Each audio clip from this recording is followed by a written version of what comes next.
Δύναμης Άγιος ο Θεός, Άγιος ισχυρός, Άγιος αθάνατος ελέησον ημάς. εξελέσσεται άνθρωπος επί τα έργων αυτού και επί την εργασία αυτού έως εσπέρας. Πρόσχομεν. Ευλόγη η ψυχή μου τον Κύριο. Σοφία. Προς Θεσσαλονικής Δευτέρας Επιστολής Παύλου το ανάγνωσμα. Πρόσχομεν.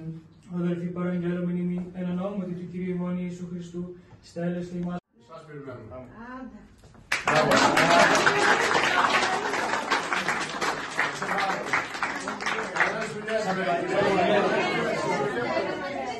Σας είμαστε αχρίαστοι.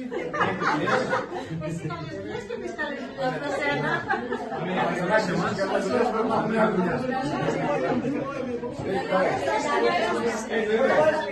Είσαι υποψήφιος για εδώ. Σε συμπληκτικά δηλαδή εκκρούσεις που θα χρειαστούμε κατά με 4 και αυτό δεν σας εντοπίζω. Με το πέρας του Δεκενείου και του μπουφέ μπορείς μέσα να... Να δώσεις συνέχεια.